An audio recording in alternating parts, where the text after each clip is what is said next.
Aleteia es un proyecto ideológico global comprometido con la transformación social bajo el principio de que el ser humano es esencialmente conciencia singular y solidaria.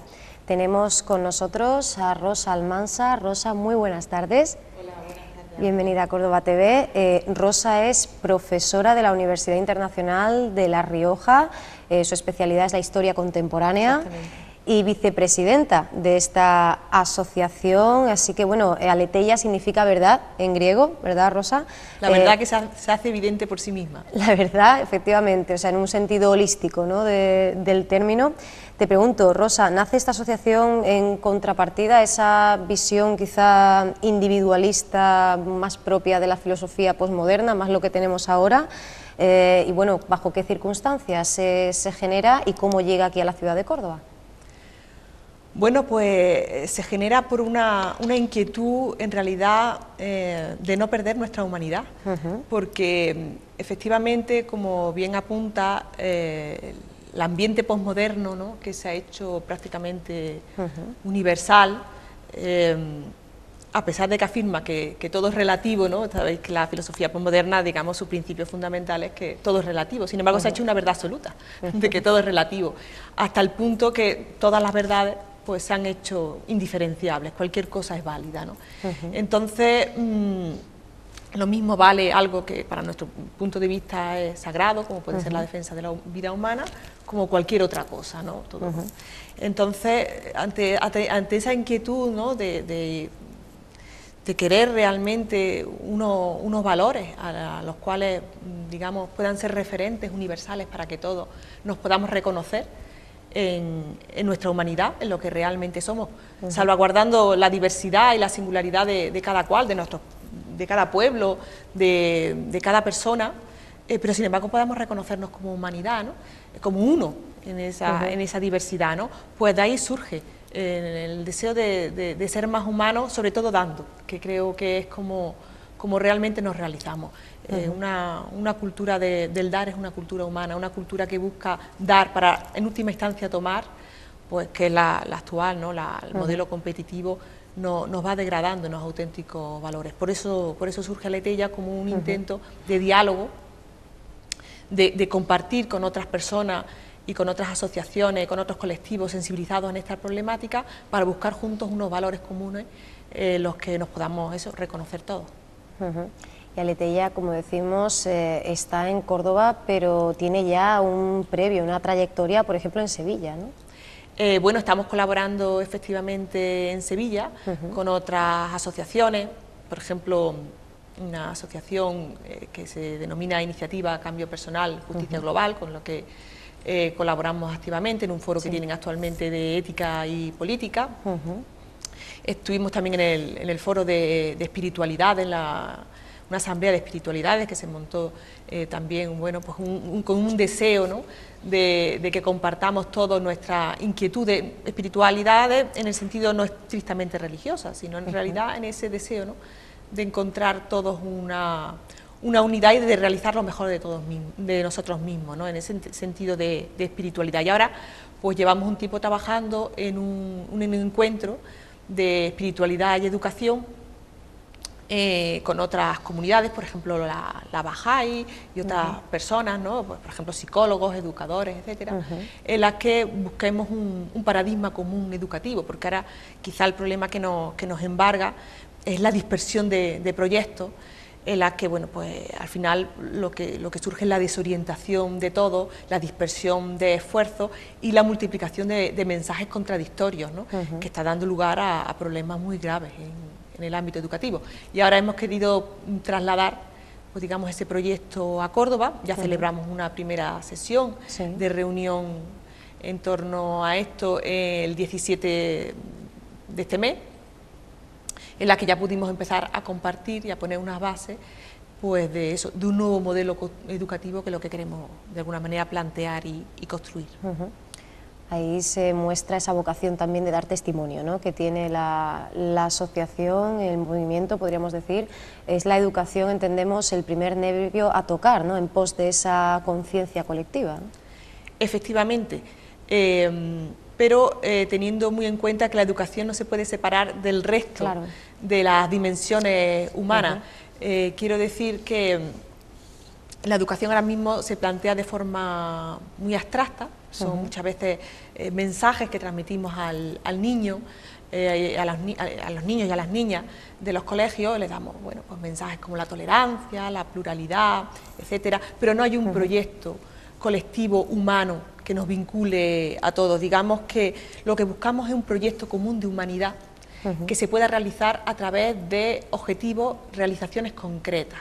Digamos, el niño se tiene que ver que su educación tiene un valor social y que él se tiene que implicar en realizaciones en las que pueda ver, digamos, las consecuencias de sus actos, más o menos inmediatamente, ¿no?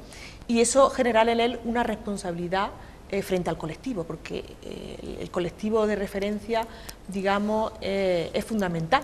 Y ahora mismo, pues ese colectivo aparece, en primer lugar, no existe un proyecto común de humanidad, porque estamos todos unos enfrentados a los otros, estamos en un modelo muy competitivo en el que el otro es un obstáculo para mi propia realización, y lo que pretendemos es eso, plantear pues un proyecto común de humanidad en el que trabajar por esa ética común, que parece que es fundamental en el mundo contemporáneo, en el que el niño se sienta vital, su educación la sienta como vital para esa colectividad común de referencia. Nos encontramos, Rosa, nos encuadramos en momentos de máxima agitación estudiantil, con la frontal oposición de los diferentes agentes que intervienen en el proceso, en el ámbito educativo, directamente pues a esa LOMCE, a la Ley Wert. No sé cómo se ve esto, se percibe desde Aleteia, si realmente es efectivo y es la respuesta correcta esta queja, esta reivindicación ante esta ley en concreto, o si deberíamos ir más al fondo y plantear un sistema o una ley que no dependiera del inquilino de turno de la Moncloa, o si tenemos que ir todavía más a lo profundo y, como dices tú, plantear esa revisión integradora de la educación. Lo que estamos viviendo en realidad ahora es un modelo neoliberal educativo, en el que, bueno, pues la educación se ve simplemente, digamos, como un factor económico más. Entonces, puede plantear un gobierno de un color o del otro, pero en realidad lo que llevábamos viviendo ya hace décadas es con diferentes colores, con diferentes matices, una visión neoliberal, una visión posmoderna en la que, digamos, al final el único valor o antivalor, mejor dicho, que nos une es el de la eficiencia. Por lo tanto, de ahí la importancia del sistema de calificaciones, el sistema de notas.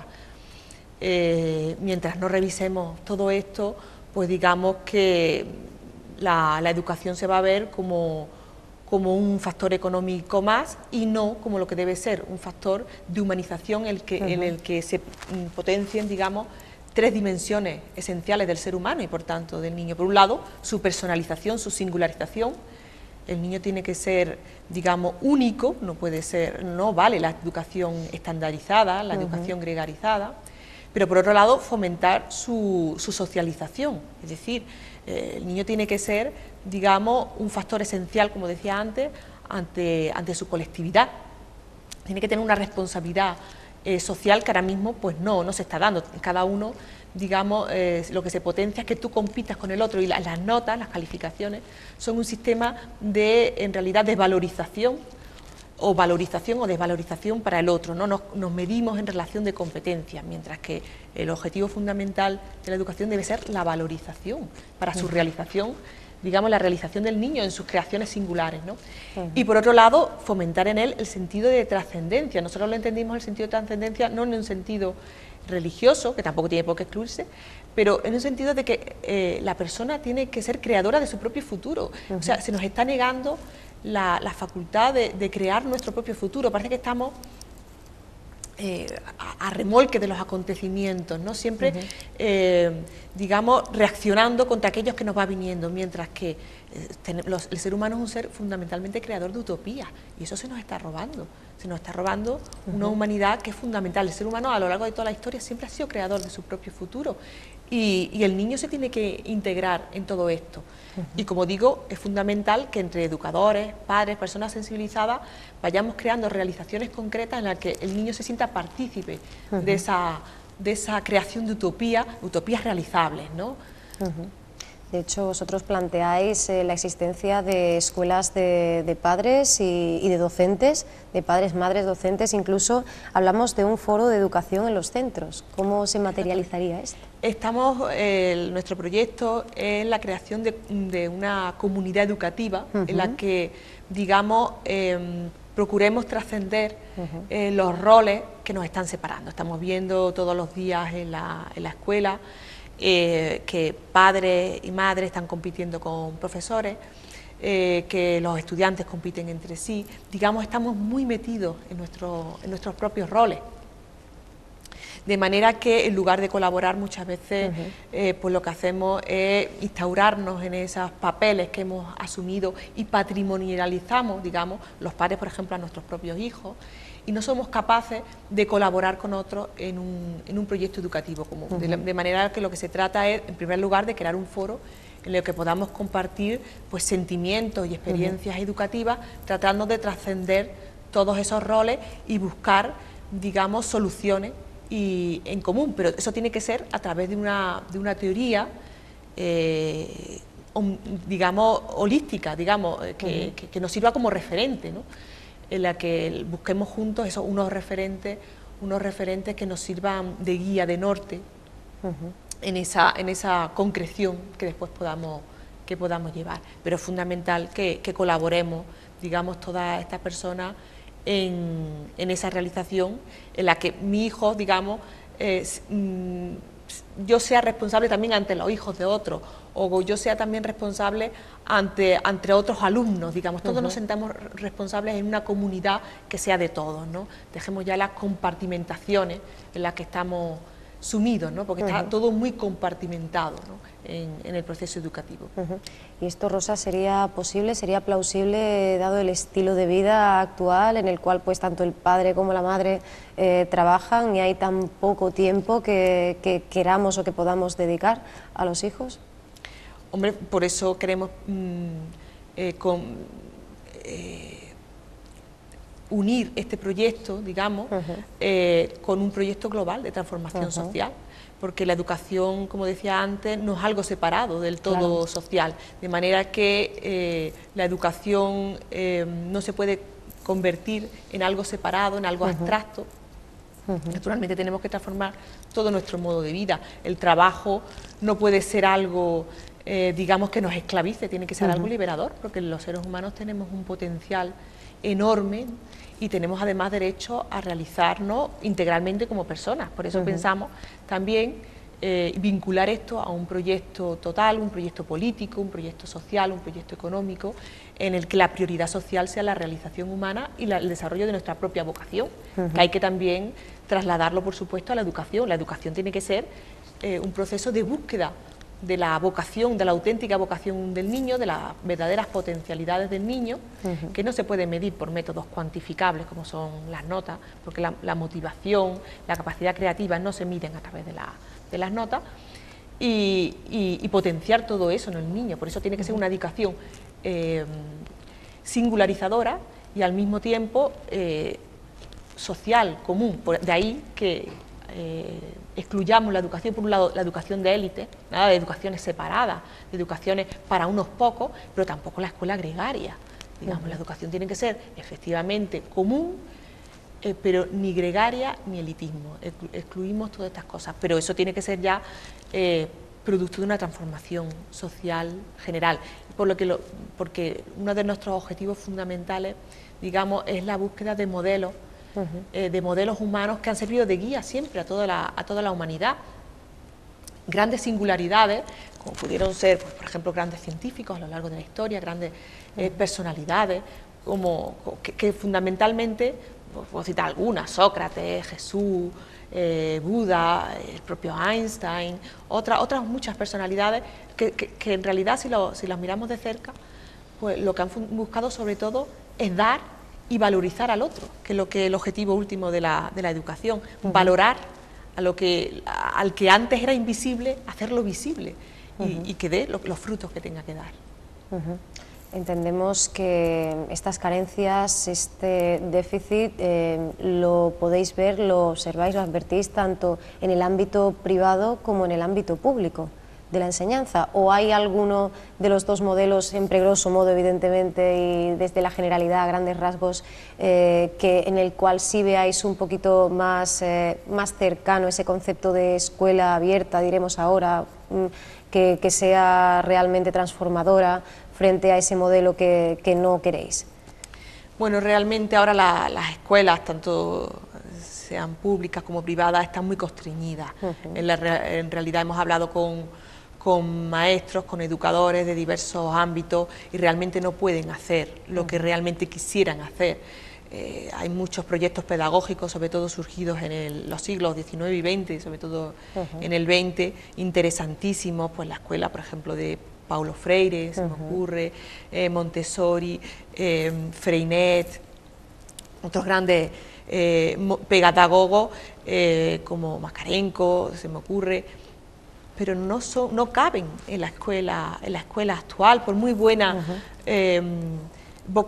por mucha vocación que pueda tener el maestro, por muy buena voluntad que pueda tener. Está constreñido por unos planes de estudio, digamos, que están viciados por una visión de la educación que es puramente competitiva, ¿no? Que además que tiende mucho a la especialización, y como ya decía el filósofo español Ortega, la especialización lleva al empobrecimiento. Que efectivamente la especialización tiene que existir, porque la ciencia pues tiene que darse una vía de especialización, pero la educación concebida fundamentalmente como especialización nos quita nuestras auténticas raíces de visión global. Un hombre sin una visión, un ser humano sin una visión global es un hombre empobrecido, y él ya advertía que ya hace ya mucho tiempo, ¿no?, decía que esto iba a llevar una catástrofe, y parece que se está cumpliendo. Un ser humano que no conoce más que de su especialidad, digamos, en primer lugar se vuelve soberbio, y después pues le lleva a un empobrecimiento que es fatal. Y efectivamente pues nuestra escuela está adoleciendo mucho de esto. Ya estamos viendo cómo los planes de estudio pues están eliminando materias que son fundamentales para la formación humana, como la filosofía, como la historia, como son la educación artística, por ejemplo, ¿no? Y nos está llevando a una especialización técnica, porque cuando nosotros hablamos de formación humana, no estamos hablando de una formación humana integral, no de convertirnos en máquinas, ¿no? Y esto pues es un aspecto de empobrecimiento cultural y social gravísimo. Hace poco salió un artículo en El País de un filósofo que es Rafael Argullol, que advertía de esto, como en las entrevistas de trabajo que estaban saliendo, pues gente pues realmente pues muy formada, teóricamente muy formada, licenciados, doctores, efectivamente, desconocían los referentes culturales esenciales de la humanidad. Te hablaban pues de técnica, de medios, de estadística, muchas informáticas, pero realmente desconocían pues aquellas aportaciones fundamentales, aquellos referentes que habían servido de base a la humanidad en su evolución, lo cual realmente pues da mucho que pensar, porque ya se ha dicho muchas veces que aquello que se olvida pues realmente nos lleva a la barbarie, ¿no?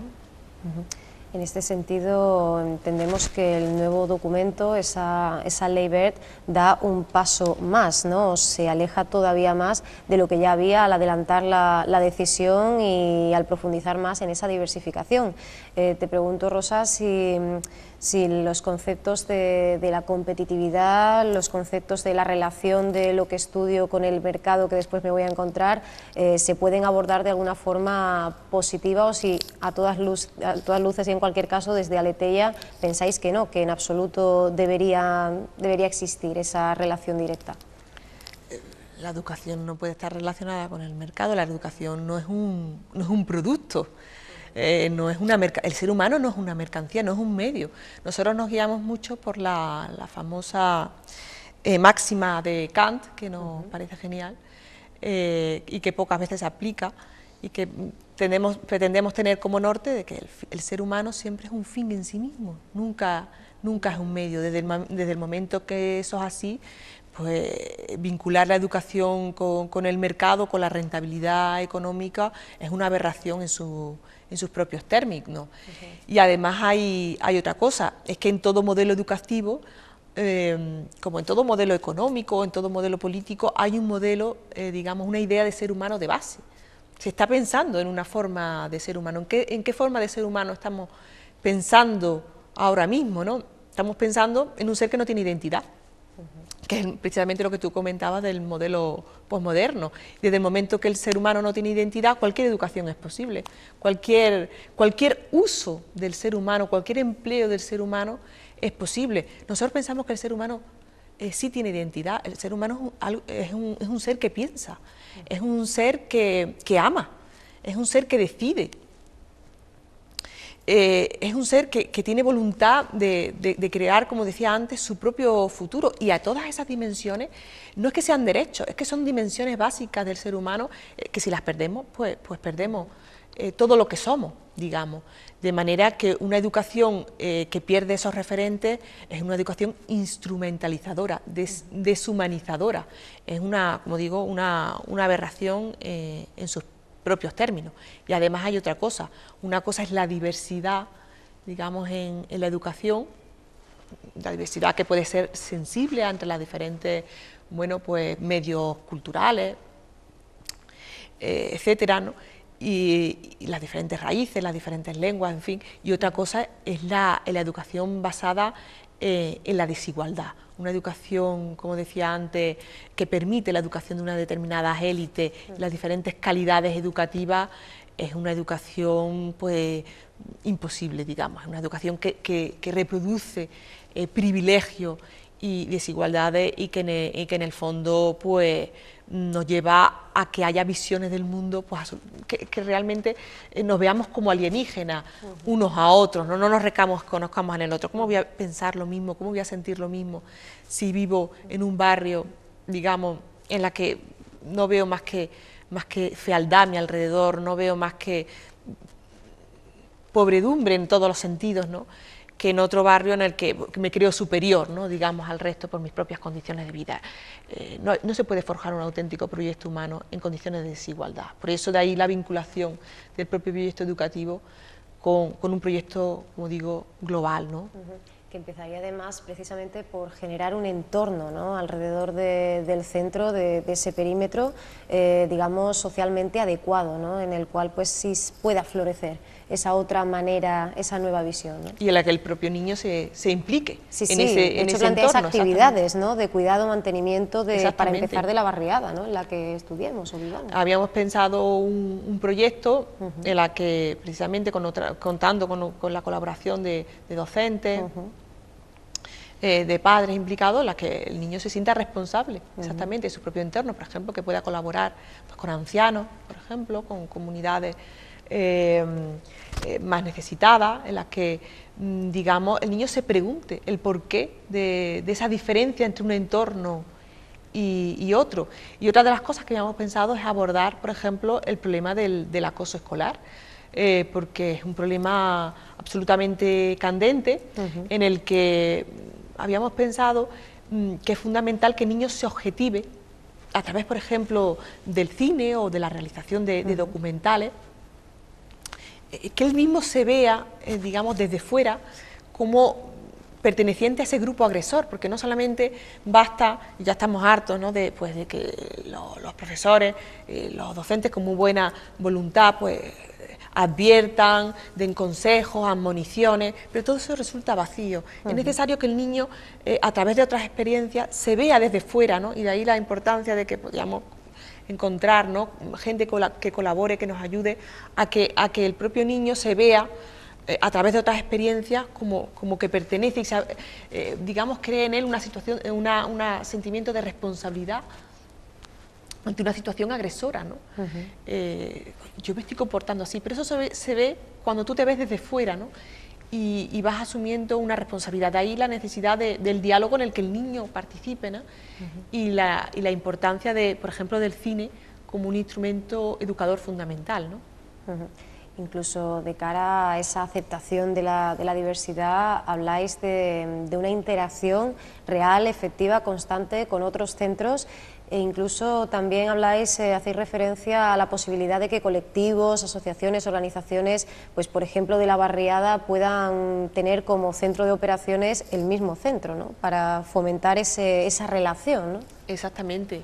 El centro educativo no puede ser solamente para dar clase, digamos, ¿no? Se tiene que vincular orgánicamente con su entorno, de manera que el centro educativo tiene que ser un lugar pues abierto completamente pues a otras actividades, a la realización de actividades sobre todo con fines solidarios de todo tipo.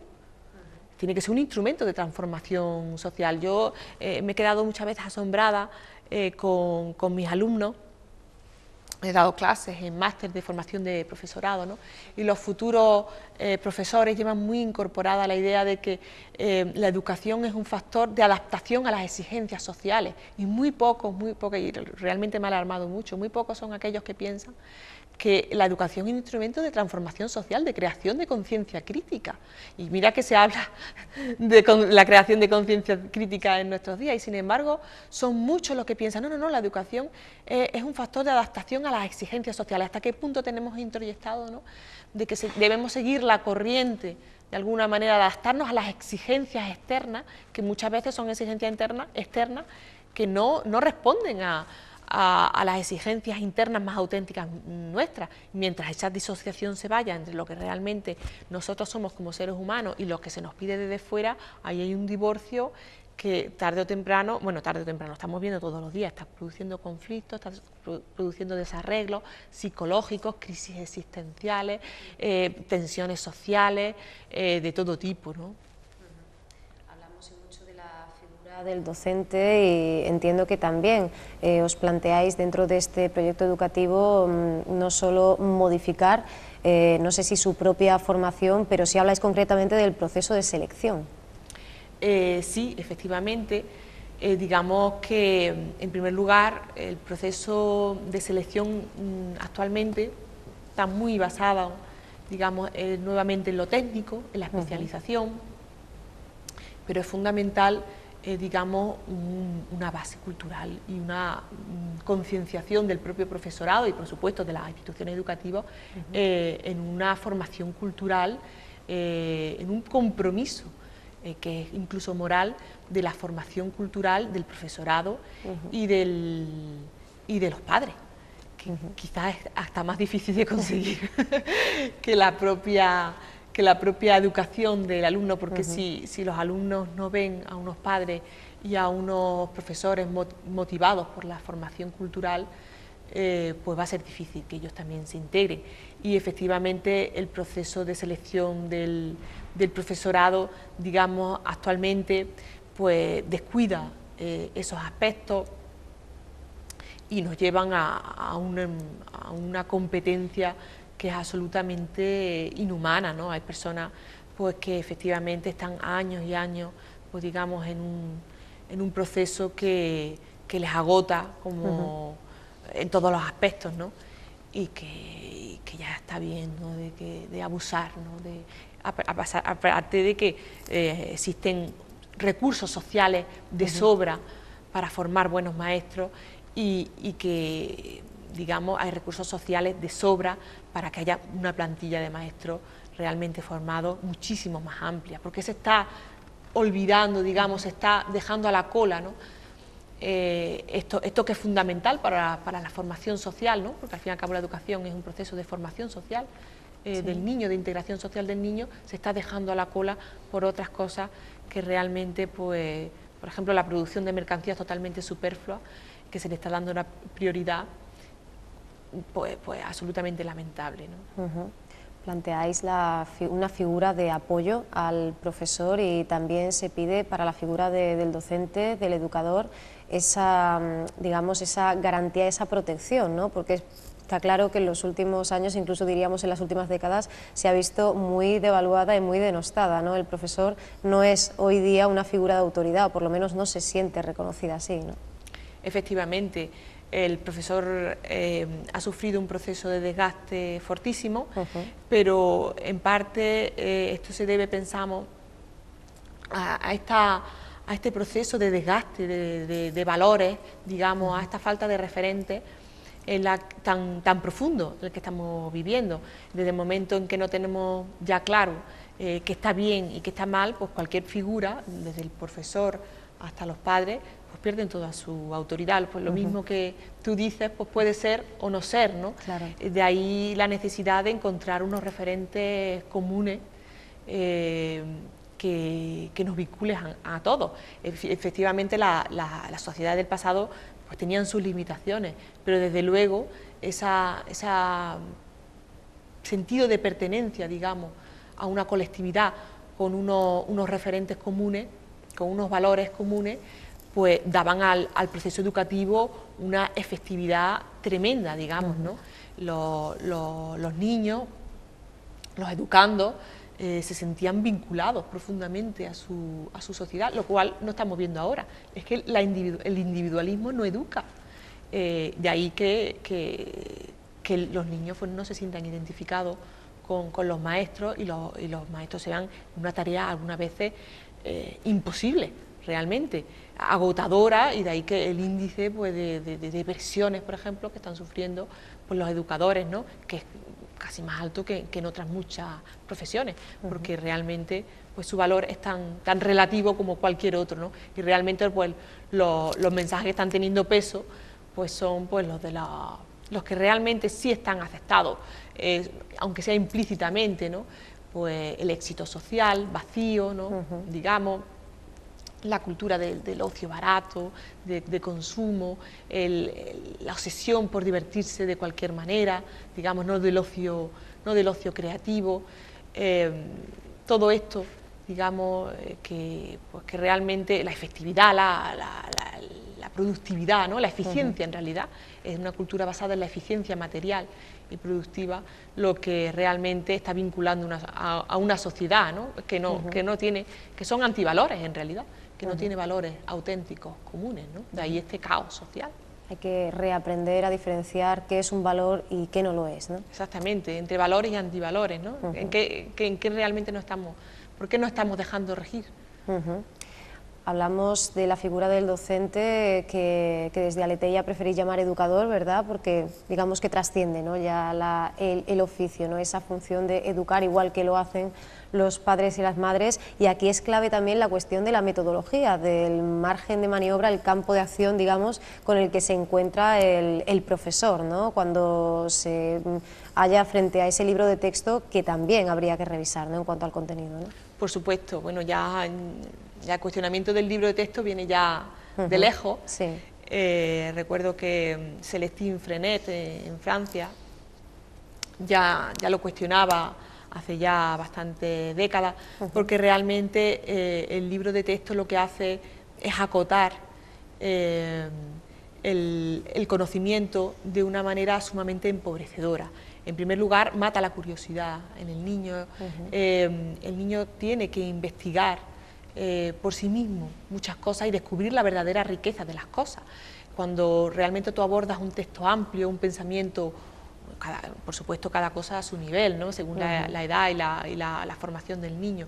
Cuando tú el niño aborda un pensamiento un poquito más complejo, una obra completa, realmente se da cuenta de la riqueza de matices, de contenido, que todo eso puede abordar, y eso no lo puede recoger un libro de texto. Un libro de texto es simplemente un guión que parece que da respuestas definitivas a muchas cosas, que realmente te estás perdiendo lo esencial, lo fundamental del proceso educativo. Por ejemplo, ahora mismo yo lo he vivido, ¿no? Cuando estudié, pues, por ejemplo, la historia de la filosofía. Se ve como una especie de guía telefónica de fulanito dice esto, el otro dice lo otro, y dice, bueno, cada uno parece que ha dicho aquí. Recuerdo que me lo decían mis propios compañeros, ¿no?, del instituto y de la universidad, ¿no? Aquí cada uno dice lo que se le ocurre, ¿no? Y sin embargo, cuando abordas esas obras en su totalidad, y sobre todo cuando tú te ayudan los profesores, los buenos maestros, los buenos formadores, te ayudan a hacerte preguntas, y entonces tú vas buscando las respuestas. Esos autores ya no se convierten en un tostón en el que, bueno, tienes que a ver lo que dijo y lo que no dijo, ¿no?, sino que tú vas buscando en ellos respuestas a unas inquietudes que tú estás viviendo con autenticidad. De manera que hay que cambiar, por supuesto, el planteamiento educativo. Hay que ayudar al alumno, digamos, a motivarse y a hacerse las preguntas adecuadas. Una vez que tú ayudas a ese discente, ¿no?, digamos, a hacerte las preguntas y a cuestionarte las cosas, vas ya no al libro de texto, vas realmente a las fuentes auténticas de las culturas, buscando en esos que se han hecho esas mismas preguntas, digamos, pues esas respuestas, porque realmente la filosofía, porque nuestra asociación, digamos, tiene una fuerte inquietud filosófica, no es una teoría abstracta, que no se conecta con la realidad, es la capacidad de hacerte preguntas por ti mismo, de pensar por ti mismo. Eso es la auténtica filosofía, cuando empiezas a pensar por ti mismo, a no dejarte guiar por clichés, ni por ideas estandarizadas, ni por roles, estás haciendo filosofía, ¿no? Un piedra angular de este proyecto educativo pues sería la presencia de la educación en valores, en actitudes, desde el ámbito de las ONGs, de la cooperación internacional al desarrollo. En los últimos años, sobre todo, se ha puesto muchísimas veces, en muchas ocasiones, el énfasis o se ha querido poner en valor la necesidad de introducir asignaturas que precisamente pues versen sobre esa educación en valores. De todas formas, según lo que conocemos de este proyecto y según nos cuenta Rosa, entendemos que no hablamos de introducir asignaturas o materias, hablamos de un concepto que afecta de forma transversal a todas las asignaturas, ¿no?, a todas las disciplinas. Efectivamente, una asignatura que esté desconectada, como están ahora mismo todas, de su contexto social y de una responsabilización del niño en su ambiente, pues al final se quedará como algo abstracto más. El niño tiene que vivir de una manera, como digo, adaptada a sus propias posibilidades, a sus propias capacidades, tiene que vivir las inquietudes del adulto, de alguna manera, vivir y sentir hasta donde pueda, digamos, hasta donde sea saludable, por supuesto, y de ahí requerimos, por supuesto, el apoyo de especialistas, de personas conocedoras en profundidad de la psicología del niño, pero tiene que vivir el valor del sacrificio, del esfuerzo. Sin esto, pues digamos, pues nos encontraremos con lo que estamos viviendo actualmente con demasiada frecuencia, pequeños tiranos en casa, ¿no?, y en los colegios. ¿Por qué? Porque no se sienten solidarios con el proyecto que están viviendo los adultos, digamos, ¿no?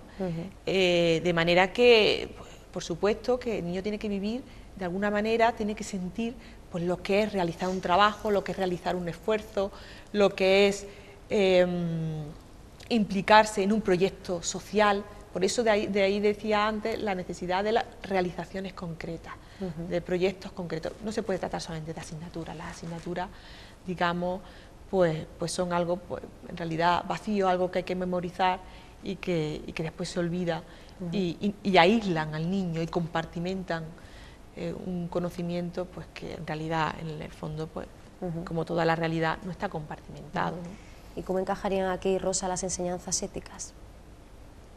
Pues ética es la que es capaz, digamos, de realizar en concreto pues nuestra capacidad de dar y de vincularse al otro en un proyecto común, digamos. Es la realización práctica, digamos, de la ética. Cuando hablamos de esta escuela reproductora, que quisiéramos cambiar por otra transformadora, ¿verdad?, para el conocimiento, cognitiva y afectiva también, abierta, solidaria, ¿hablamos de algo a proponer solo, digamos, en España, o es un problema común al viejo continente? De lo que estamos hablando es algo muchísimo más global y muchísimo más generalizado en toda la educación. Pues efectivamente no es que sea un proyecto, digamos, solamente para Europa, es un proyecto global, global totalmente.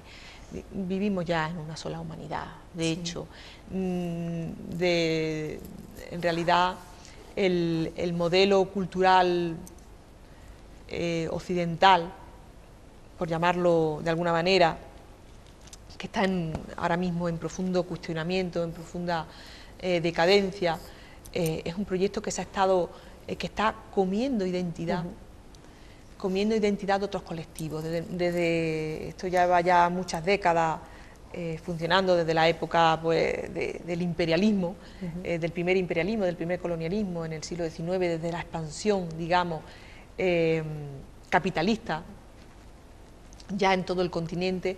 El capitalismo es un sistema que necesita la plena disponibilidad humana para sus recursos productivos y, por tanto, es incompatible totalmente con las visiones comunes, con las visiones culturales que vinculan a los individuos, de manera que lo que está haciendo es comer identidad, realmente, devorar identidades para convertirnos en individuos aislados. Y, de hecho, estamos viendo que se está estandarizando y se están perdiendo identidades culturales en todo el mundo, lo cual nos convierte, por un lado, digamos, en una humanidad común. Ya las visiones integradoras, holísticas, se están perdiendo, lo cual nos está llevando a una situación de competencia universal y de aislamiento subjetivo y de enfrentamiento fortísimo, aparte de soluciones reactivas en muchos pueblos que no quieren perder esa identidad. Por lo tanto, soluciones muchas veces de tinte fanático, ¿no? Pero por otra parte nos da también una oportunidad histórica única de creación de una síntesis global, común, en la que, como decía antes, pues todos nos podamos sentir unidos. Es una oportunidad única, como nunca se ha dado en la historia, de crear una humanidad única, común, pero respetando, por supuesto, la diversidad legítima de cada pueblo, ¿no?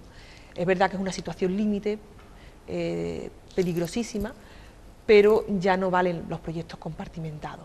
Digamos, ya en el momento en que la humanidad es única, ya los proyectos tienen que ser globales, comunes, como se está demostrando. Por otro lado, está todo profundamente interconectado, ¿no? De manera que no solamente los proyectos educativos, sino de alguna manera ya los proyectos políticos, los proyectos económicos, pues se están planteando ya a nivel global, como no puede ser menos, ¿no? Además, desde el momento que está todo tan interconectado, tú no puedes crear un proyecto común, nacional, digamos, al margen de otros, porque la interconexión es tan profunda que se hace fracasar inmediatamente como no existan solidaridades internacionales, ¿no? Singularidad y solidaridad hacia ese nuevo nosotros, ¿verdad? Ese nuevo paradigma. Aquí entendemos que la innovación y la creatividad son fundamentales, ¿no? Son axiales en este proceso, ¿no? Es que la creatividad es un factor esencial humano, ¿no?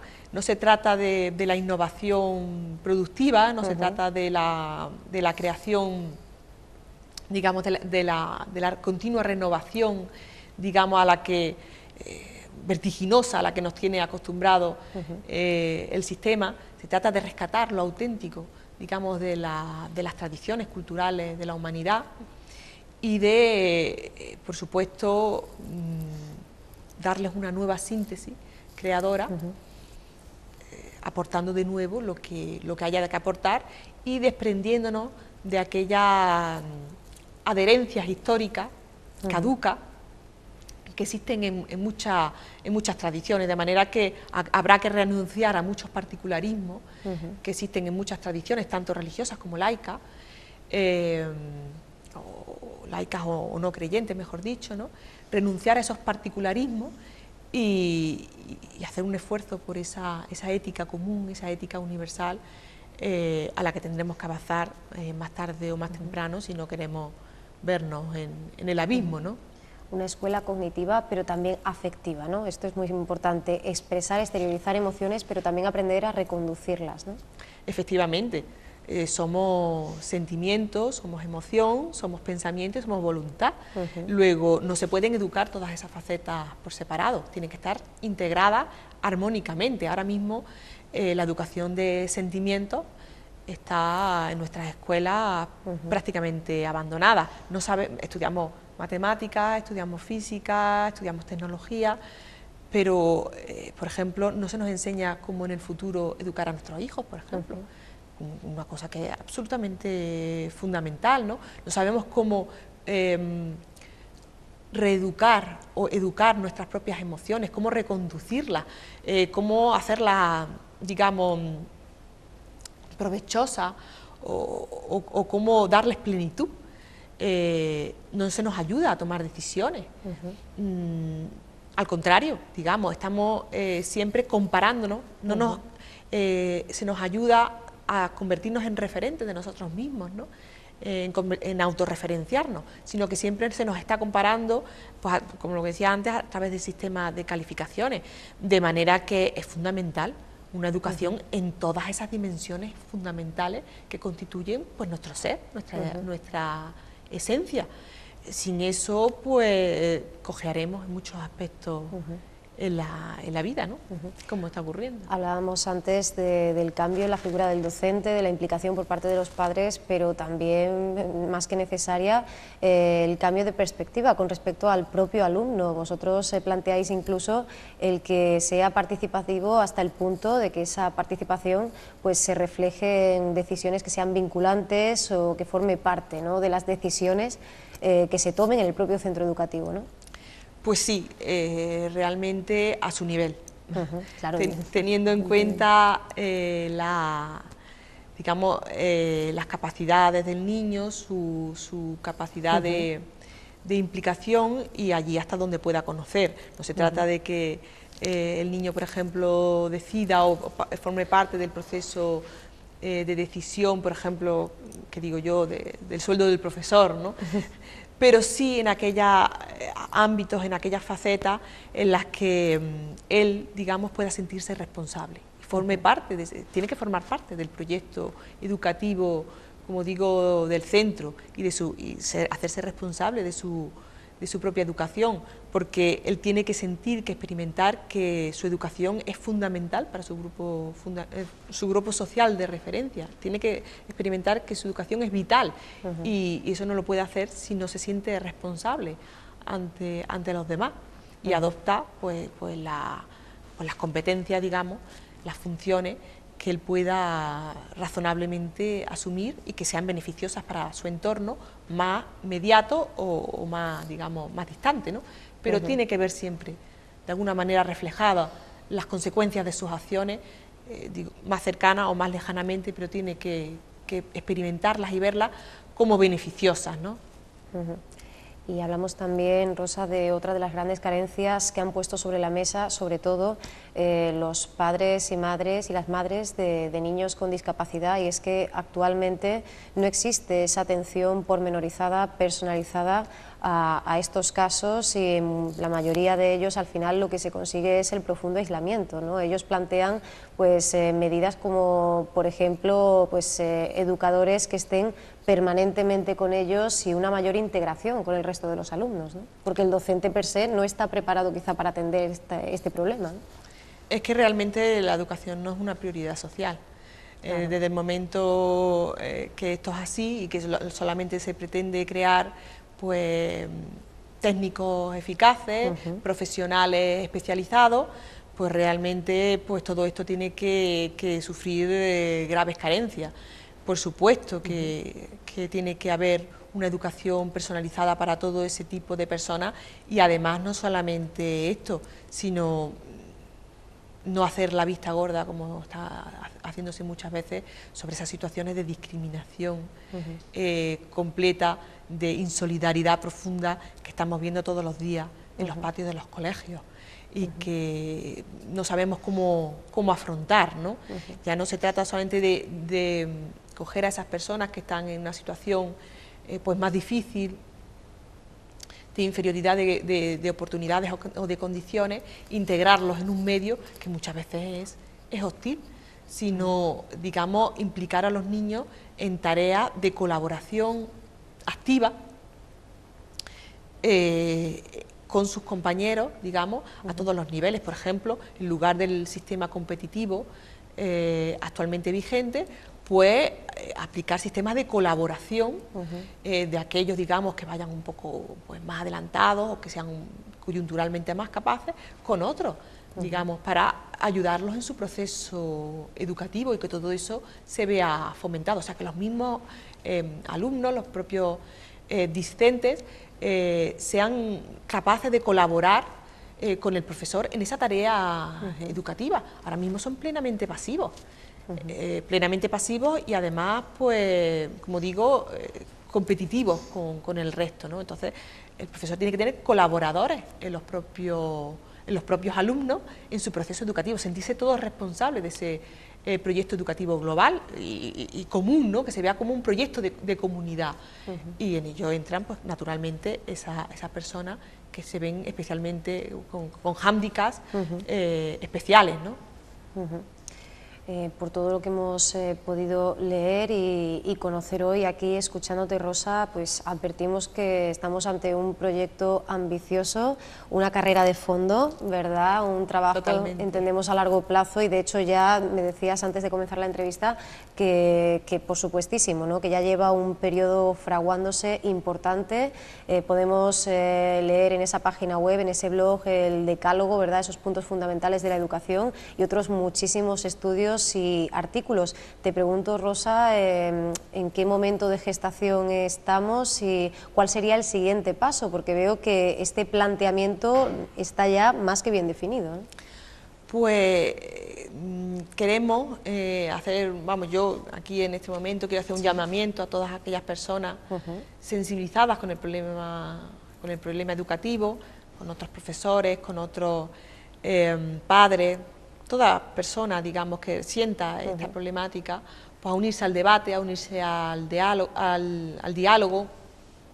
Ahora mismo en Córdoba, digamos, hemos tenido un primer encuentro, como digo, estamos empezando, digamos, el proyecto en Córdoba, queremos ponernos en contacto con centros educativos, con asociaciones de padres y madres de alumnos, con asociaciones de vecinos, ya tenemos algún contacto en este sentido. Sí. Queremos, pues, hacer al menos un encuentro mensual en el que sigamos haciendo y dando forma y cuerpo al proyecto y ir planteando estas realizaciones concretas que cada uno puede ir llevando en su propio ámbito para irlo definiendo, ¿no? Tenemos en principio previsto, aunque está por confirmar, un próximo encuentro el día 23 de marzo, que es sábado por la mañana en La Tejedora, aunque en el Mercado Social La Tejedora, allí en la calle Gutiérrez de los Ríos.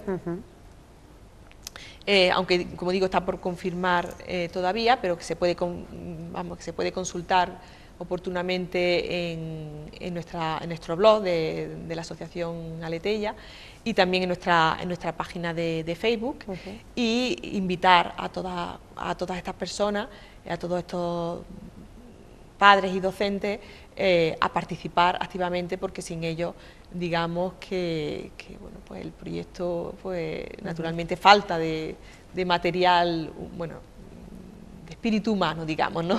Para poder realizarlo, ¿no? Bueno, pues Córdoba TV nos alegramos mucho de poder asistir a este alumbramiento, ¿verdad? Y poder colocar sobre nuestra mesa virtual, eso sí, porque la real no la tenemos de momento, pues poder, como decíamos, extender, participar de ese mensaje para que todas las personas que nos estén viendo pues se interesen por Aletella, ¿verdad? Con introducir el término, la palabra Aletella, con esa H intercalada, pues vamos a encontrar rápidamente en cualquier buscador, ¿verdad?, toda la información, además de un modo muy accesible, con diferentes artículos, como decíamos, estudios diversos, para que podamos reacercarnos, volver a aproximarnos a esa realidad que estudian nuestros hijos, cómo lo estudian y en qué se están convirtiendo, ¿verdad?, cómo poder participar de ese proceso difícil, aunque mágico. Así que, Rosa, te agradecemos mucho que hayas estado con nosotros hoy en Córdoba TV. el agradecimiento a vosotros por haberme invitado y haber podido conversar contigo en este rato tan agradable.